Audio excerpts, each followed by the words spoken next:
Next topic है what is partnership deed. Partnership deed होती क्या है, राइट। सो डेफिनेशन आप पढ़ोगे तो पार्टनरशिप की जो डेफिनेशन में दी गई है, ये दी गई है partnership deed is an agreement between partners, right, outlines in detail the rights and responsibilities of all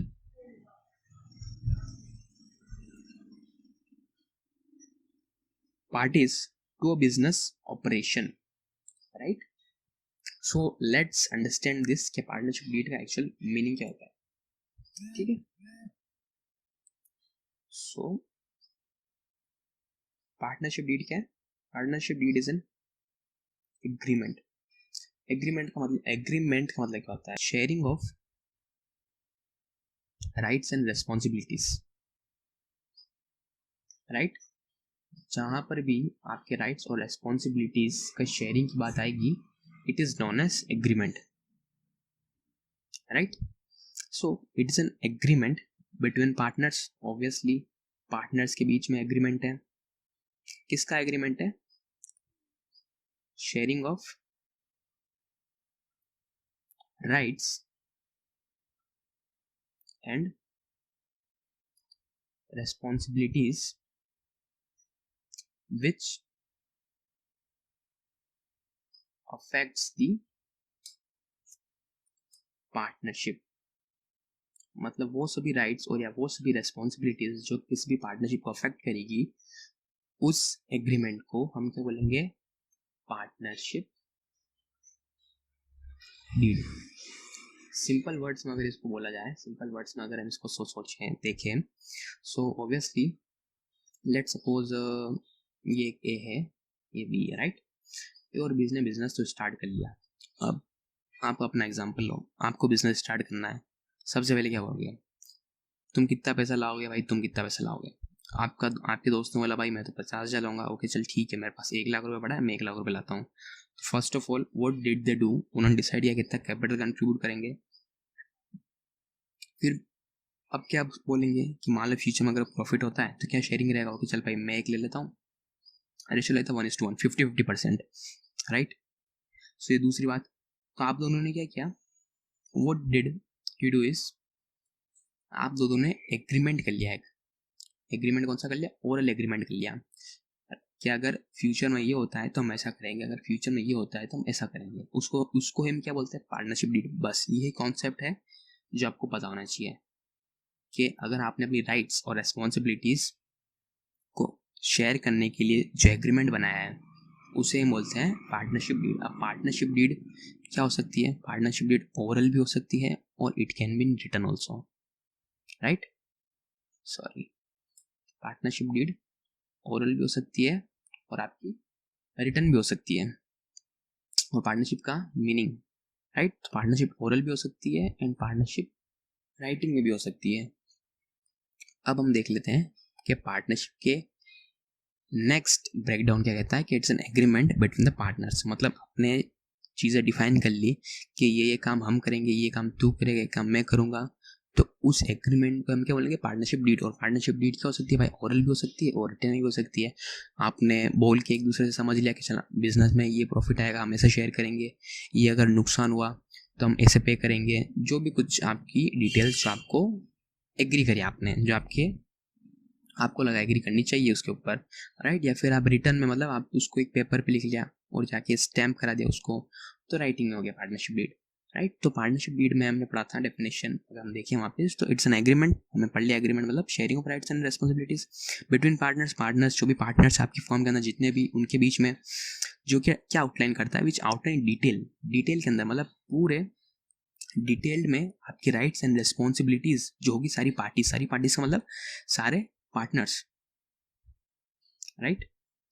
मतलब सारे पार्टनर्स जो राइट्स एंड रेस्पॉन्सिबिलिटीज पे एग्री करेंगे उसे हम पार्टनरशिप डीड बोल देंगे।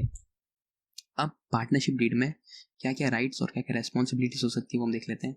तो राइट्स क्या क्या हो सकते हैं? वो सैलरी, राइट। सो आपने सैलरी किसी पार्टनर को पे करना चाहिए। किसी सपोज हम इस पार्टनर को 10,000 रुपये की सैलरी देंगे, राइट। वो आपके म्यूचुअल अंडरस्टैंडिंग के ऊपर है। सपोज आप किसी पार्टनर को कमीशन देना चाहते हो कि सपोज इस पार्टनर ने अगर इतने कस्टमर्स हमें कोई भी बंदा अगर ला के देगा, कोई भी partner, so he will get a some amount of commission, उसको कमीशन मिलेगा। अब क्या हो सकता है, इंटरेस्ट ऑन कैपिटल, किसी से इंटरेस्ट ऑन कैपिटल कितना मिलेगा, कैपिटल मतलब आप जितना अमाउंट आपने बिजनेस में लगाया है उसके ऊपर ही आपको इंटरेस्ट मिलेगा किसी तरह का, वो आप पार्टनरशिप डीड में लिख सकते हो। अगर किसी भी बंदे को छोड़ के जाना है, किसी बंदे को अगर रिटायर होना है, तो रिटायर के लिए नोटिस जो देगा, से सपोज कितने महीने पहले देगा, 1 महीने पहले देगा, 3 महीने पहले देगा, क्या नोटिस दे सकता है, कैसे रिटायरमेंट उसका क्या प्रोसीजर रहेगा उसका, राइट। सो ये सभी राइट्स आपने उसके अंदर डिफाइन कर दिए पार्टनरशिप डीड के अंदर, राइट। सेम इसी तरह आप क्या करोगे, सारी पार्टनर्स की क्या क्या रेस्पॉन्सिबिलिटीज है वो भी डिफाइन करोगे, राइट, रेस्पॉन्सिबिलिटीज, राइट। जो भी पार्टनर्स की रेस्पॉन्सिबिलिटीज है वो भी डिफाइन कर सकते हो पार्टनरशिप डीड के अंदर। क्या क्या रेस्पॉन्सिबिलिटी हो सकती है, पहली हो सकती है भाई capital contribution, capital contribution, right. Capital contribution वाले क्या होता है, पूंजी, मतलब आप बिजनेस में कितना अमाउंट इन्वेस्ट करना चाहते हो। आप सभी ने एग्री किया, सपोज हर एक पार्टनर को 50,000 रुपये कम से कम तो लाने पड़ेंगे। आपके पास 3 पार्टनर ए बी एंड सी, सब कितना लाएंगे, 50,000 रुपये, 50,000 रुपये, 50,000 रुपये। या आपने क्या किया, पार्टनरशिप डीड या तो आपने ओरली एग्री कर लिया या फिर आपने रिटर्न में किसी पेपर पे, स्टैम्प पेपर पे जाके लिख दिया कि हम पार्टनर 50,000 रुपये कैपिटल कंट्रीब्यूट करेंगे बिजनेस के लिए। So what is this your responsibility, right. और क्या कर सकते हो आप पार्टनरशिप डीड में, क्या लिख सकते हो, to indemnify for fraud, right. कि अगर कोई भी पार्टनर, अगर एक पार्टनर से सपोज पार्टनर सी फ्रॉड करता है बिजनेस के अंदर, सो क्या उससे ए और बी को भी उसकी भरपाई करनी पड़ेगी, नहीं। तो आपने पार्टनरशिप डीड में लिख दिया कि अगर पार्टनर, कोई भी इंडिविजुअल पार्टनर फ्रॉड करता है, सो दूसरे पार्टनर्स उससे अफेक्ट नहीं होंगे, दूसरे पार्टनर्स की पार्टनरशिप उससे अफेक्ट नहीं होगी, राइट। आप से सपोज आपने लिख दिया टू पे for profits of competing business. इसका मतलब क्या होता है, इसका मतलब हम समझेंगे एग्जाम्पल के थ्रू, राइट। से सपोज आपने आइसक्रीम का शॉप लगाया, 3 पार्टनर ने मिला आइसक्रीम का शॉप लगाया। 1 महीने बाद पार्टनर सी ने आपके सामने ही अपनी दुकान खोल ली। तो आपने जो पार्टनरशिप स्टार्ट करी थी, आप तीनों ने ए बी एंड सी किस लिए स्टार्ट करी थी, आइसक्रीम बेचने के लिए, प्रॉफिट अर्न करने के लिए और प्रॉफिट शेयर करने के लिए। लेकिन पार्टनर सी क्या करता है, पार्टनरशिप एक और दुकान खोल लेता है आप ही का सेम बिजनेस आपसे compete करने के लिए। सो पार्टनरशिप एक्ट क्या बोलेगा कि इस बंदे को जो भी प्रॉफिट्स होगा वो इन पार्टनर्स के साथ भी शेयर करना पड़ेगा। सो अगर आप चाहते हो तो ऐसा क्लोज आप अपनी पार्टनरशिप डीड में लिख सकते हो, राइट। तो ऐसा क्लोज भी आप डाल सकते हो अपनी पार्टनरशिप डीड के अंदर। So these are all responsibilities, ये आपकी रेस्पॉन्सिबिलिटीज हो गई, राइट। और हमने ऊपर राइट्स पढ़ लेते हैं। तो जो भी रेस्पॉन्सिबिलिटीज आपकी राइट्स जो आप एक रिटर्न में, राइट, या फिर ऑरली या फिर ओरल, अगर आप उस चीज को एग्री करोगे तो उस चीज को हम क्या बोलेंगे, पार्टनरशिप डीड बोल देंगे, right. It can be oral and it can be written, right.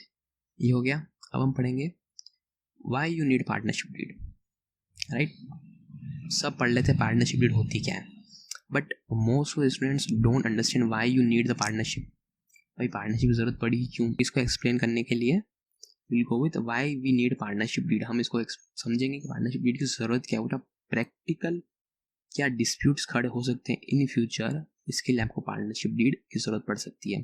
सो पहला डिस्प्यूट जो हो सकता है वो है फाइनेंशियल डिस्प्यूट्स, दूसरा आपकी अथॉरिटी का, तीसरा आपके वर्कलोड का, चौथा आपके ऑब्जेक्टिव डिस्प्यूट्स। देयर मैंने सो मेनी, मैंने सिर्फ कुछ ही इसके अंदर कवर किया आपको एक्सप्लेन करने के लिए कि पार्टनरशिप डीड रियली में प्रैक्टिकली क्यों चाहिए होती है, राइट। तो हम पहला पढ़ेंगे to resolve financial dispute. Financial dispute क्या हो सकता है, financial dispute, financial dispute, right. Financial dispute क्या हो सकता है, फाइनेंशियल डिस्प्यूट हो सकता है कोई भी dispute which is related to finance, right, जो मनी को इन्वॉल्व करता है, जो भी डिस्प्यूट उसे हम बोलेंगे financial dispute. Says boss, financial dispute कब अराइज होंगे, अब भी आप बिजनेस कर रहे हो भाई, बिजनेस अच्छा चल रहा है, तो फाइनेंशियल डिस्प्यूट क्यों अराइज होंगे, फाइनेंशियल डिस्प्यूट तब अराइज होंगे when there is a financial stress, financial stability नहीं है आपके बिजनेस के अंदर, आपका बिजनेस प्रॉफिट्स बहुत फ्लक्चुएट होते हैं, लॉसेस बहुत ज़्यादा हो जाता है कभी, और कभी प्रॉफिट हो जाते हैं। तो इस केसेस में आपके फाइनेंशियल डिस्प्यूट अराइज होने के चांसेस बहुत ज़्यादा है। इसका एग्जांपल देखेंगे, से सपोज अभी पता है आपको कोविड-19, राइट? कोविड-19 में सब बिजनेसेस बंद है, राइट? कोई डिमांड नहीं है। इस टाइम में आपके बिजनेस एक फाइनेंशियल स्ट्रेस के थ्रू गुजरेगा, एक फाइनेंशियल स्ट्रेस में गुजरेगा, मतलब आपकी डिमांड नहीं होगी, आपके प्रोडक्ट्स बिकेंगे नहीं, राइट? आपको पेमेंट करने के लिए आपकी प्रॉपर कैश नहीं होगा, सो आपकी बिजनेस नहीं है, आपका डिमांड नहीं है, सो बिकॉज ऑफ दैट आपका बिजनेस चला था फाइनेंशियल स्ट्रेस के अंदर, जिस कारण फाइनेंशियल डिस्प्यूट्स आ सकते हैं। सपोज आपने सपोज आपके पास 10 लाख का प्रॉफिट होता था पास्ट के अंदर, राइट? और आप 3 पार्टनर्स हो और प्रॉफिट्स को शेयर करते हैं 5:3:2 के अंदर, राइट? तो फर्स्ट पार्टनर को 5 लगा था, सेकंड पार्टनर 3 लगा था, और थर्ड पार्टनर को 2 लगा था, राइट? राइट, ये सब आपका पास्ट का प्रॉफिट्स डिस्ट्रीब्यूशन था। आपने कुछ एग्री नहीं किया, आपने खाली बिजनेस स्टार्ट कर लिया, आपको लगा बिजनेस अपॉर्चुनिटी, आप बिजनेस स्टार्ट कर लिया, लेकिन आपने एग्री नहीं किया और आप ऐसे प्रॉफिट शेयर कर लेते हैं। लेकिन अब क्या हुआ, बिकॉज फाइनेंशियल स्ट्रेस आ गया, आपका बिजनेस अच्छा ग्रो नहीं कर रहा है, अच्छा रन नहीं कर रहा है, तो आप मान लो आपको बिजनेस प्रॉफिट हुआ इस बार सिर्फ 10,000 रुपये का, सिर्फ 10,000 रुपये का आपका बिजनेस प्रॉफिट आया। और इस प्रॉफिट के अंदर भाई ये तो 5,000 रखेगा, ये बेचारा 3,000 रखेगा, और ये बेचारा सिर्फ 2,000 रुपये रखेगा। अब ये कहेगा भाई 2,000 में तो मेरा गुजारा नहीं होगा, आई नीड मोर, मुझे मैं ज़्यादा चाहिए भाई, मेरा प्रॉफिट शेयरिंग रेशो बढ़ाओ, मुझे भी ज़्यादा प्रॉफिट्स बिजनेस में चाहिए। So this lead to increase in disputes, ये डिस्प्यूट अराइज करेगा इन फ्यूचर, अगर आपका बिजनेस कभी भी अच्छा रन नहीं करता है, फिर फाइनेंशियल स्ट्रेस आता है बिजनेस के अंदर, राइट? सो ऐसे केसेस में अगर आपको ऐसे केसेस इजीली रिजॉल्व करने हैं विदाउट हेडेक, तो बेटर आप पार्टनरशिप डीड बना लो, एंड सबसे बेटर है to go written partnership deed, because अगर आप एक रिटर्न पार्टनरशिप डीड रखते हो, सो इट इज़, ये एक तरह का एविडेंस भी हो जाएगा इन अ कोर्ट। अगर आप फ्यूचर में आपको कुछ भी प्रूफ करना पड़े तो it is going to be evidence in the future. लेकिन अगर आप ओरल करते हो सो इट्स हार्ड आपको कोर्ट में प्रूफ करना, राइट? तो पहले हमने पढ़ लिया कि फाइनेंशियल डिस्प्यूट अराइज हो सकता है अगर आप पार्टनरशिप डीड नहीं रखते हो। सेकंड आ जाता है अथॉरिटी डिस्प्यूट्स। सेकंड है authority dispute, right? Authority dispute का मतलब क्या होगा? अथॉरिटी डिस्प्यूट का मतलब आपने वर्क जो है वो डिवाइड नहीं किया है, means there is no division of work. आपने वर्क डिवाइड नहीं किया है, डिवीजन ऑफ वर्क नहीं है। आपने कहा ये बिजनेस स्टार्ट करेंगे, सपोज ए और बी आए, ए और बी ने कहा बिजनेस स्टार्ट करना, भाई तू पैसे लिया 50,000 रुपये, मैं पैसे लाता हूँ भाई 50,000 रुपये, दोनों ने बिजनेस स्टार्ट कर दिया, लेकिन उन्होंने क्या किया, वर्क डिवाइड नहीं किया आपस के बीच के अंदर, राइट? अब वर्क डिवाइड नहीं किया तो होगा क्या, अभी मान लो किसी भी आपको सेल्स कम हो रही है आपकी, राइट? तो आपने एक बंदा बोलता है कि सेल्स बढ़ाने के लिए हमें एडवर्टाइज करना पड़ेगा, हम एडवर्टाइज टीवी में देना पड़ेगा, हमें ज़्यादा एडवर्टाइज देना पड़ेगा। सेकंड बंदा बी बंदा बोलता है नहीं, एडवर्टाइज देने से कुछ नहीं होगा, हमें हमारे प्रोडक्ट को अच्छा करना पड़ेगा, प्रोडक्ट पे फोकस करना पड़ेगा, प्रोडक्ट डेवलप करना पड़ेगा। अब दोनों के ओपिनियंस अलग अलग हैं, दोनों एक दूसरे की बात नहीं मान रहे, राइट? सो बिकॉज इन दोनों का एरिया डिफाइन नहीं है, तो दोनों बंदे किसी भी डिसीजन लेने में अपने अपने ओपिनियंस देंगे, और most of the percentage chance ऐसा है कि आप पे ओपिनियंस डिफर करेंगे और वहाँ पर डिस्प्यूट्स अराइज होंगे और पार्टनरशिप बिजनेस सही से रन नहीं करेगा, राइट? तो ऐसे अथॉरिटी डिस्प्यूट्स मतलब आपका वर्क जो होना चाहिए, मतलब कौन बंदा कौन सा डिवीजन संभालेगा वो कंप्लीटली क्लियर होना चाहिए सभी को। जैसे सपोज मतलब कोई अकाउंट्स का बंदा है तो उसको बोलो भाई आप पार्टनर आपका, तो उसको बोलो आप अकाउंट संभालो। दूसरा बंदा है पार्टनर आपका, उसको आप सेल्स संभालो। तीसरा बंदा है उसको बोलो भाई आप तुम मार्केटिंग संभालो, राइट? चौथा बंदा है वो कुछ आपका फाइनेंस संभालेगा, राइट? तो जब इस सभी के एरिया अगर डिफाइन कर दिए जाए तो चांसेस ऑफ रेजिंग डिस्प्यूट्स, किसी भी चांस में अगर आपका डिस्प्यूट अराइज होगा वो बहुत कम हो जाते हैं।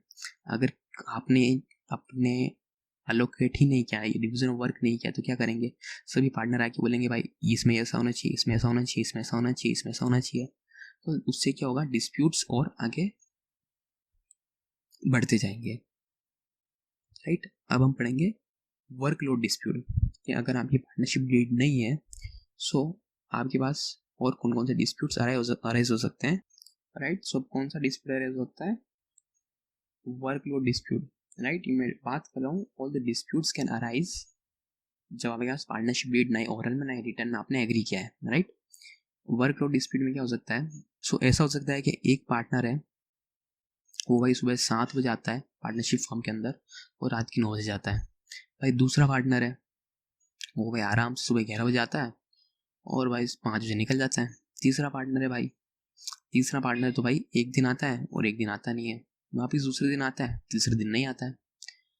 ऐसे पार्टनर्स अगर बिजनेस में करने लगे, बिकॉज अगर किसी को अपना वर्क डिफाइन नहीं है, फिर किसी को डिफाइन भी है, वहाँ पर काम ज़्यादा नहीं है, या फिर हो सकता है किसी पार्टनर के पास वर्कलोड ज़्यादा है और क्योंकि वर्कलोड शेयरिंग नहीं है वहाँ पे, सो डिस्प्यूट्स अराइज होंगे। जो पार्टनर ज़्यादा काम कर रहा होगा भाई वो बोलेगा, डिस्प्यूट करेगा कि उसे ज़्यादा प्रॉफिट शेयरिंग रेशियो चाहिए। जैसे सपोज आपका प्रॉफिट शेयरिंग रेशियो है 1:1:1, अब सबसे बंदा ज़्यादा काम कर रहा है 1, तो ये बोलेगा कि मुझे मेरा पार्टनरशिप रेशियो, मतलब मुझे मेरा प्रॉफिट शेयरिंग रेशियो ज़्यादा चाहिए, मुझे 2:1:1 प्रॉफिट शेयरिंग चाहिए। दूसरे पार्टनर्स मना करेंगे, नहीं ऐसा नहीं होगा। So this can lead to arise in disputes, right, अगर आपका वर्कलोड शेयरिंग नहीं है।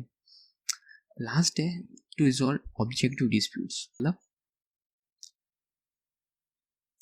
ऑब्जेक्टिव डिस्प्यूट रह सकते हैं। ऑब्जेक्टिव नहीं आपके बिजनेस का, कि आपको बिजनेस किस एरिया में एक्सपांड करना है, राइट, या फिर आपको कोई नया प्रोडक्ट तो नहीं चाहिए, राइट, या फिर आप किसी नए डिवीजन के अंदर एंटर तो नहीं करना चाहते हो। सेल्स बॉस, आपका पार्टनरशिप का बिजनेस है आइसक्रीम, राइट।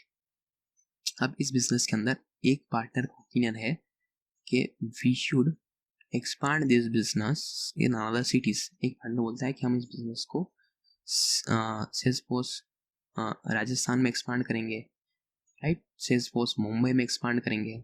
लेकिन दूसरे पार्टनर का ओपिनियन है कि no, we should not expand right now, we should focus on our product. हमें अपने प्रोडक्ट की रेंज निकालनी पड़ेगी। मीन्स सेल्स बॉस, अभी हम सिर्फ अगर वनीला बेचते हैं तो सिर्फ हमें चॉकलेट बेचना चाहिए, हमें कोन वाली आइसक्रीम बेचनी चाहिए, हमें ये वाला आइसक्रीम बेचना चाहिए, या फिर हमें प्रोडक्ट की रेंज इंक्रीज करनी चाहिए।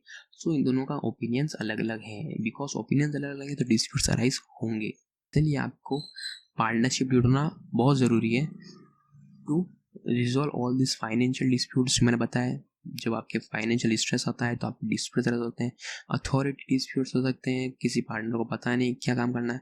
वर्कलोड डिस्प्यूट, वर्कलोड शेयरिंग नहीं है बिजनेस के अंदर, वहाँ पर डिस्प्यूट्स रह सकते हैं। ऑब्जेक्टिव डिस्प्यूट्स, कब एक्सपांड करना है या फिर कब कौन सा की डिसीजन लेना है, उसके लिए अगर आपने प्रॉपर एक मैकेनिज्म नहीं रखा है बिजनेस के अंदर, या फिर किसी पार्टनर को रेस्पॉन्सिबिलिटी नहीं दी, तो सभी अपना ओपिनियन देंगे एंड कोई भी एक पर्टिकुलर डिसीजन फॉर्म नहीं हो पाएगा और डिस्प्यूट्स अराइज होते रहेंगे, राइट।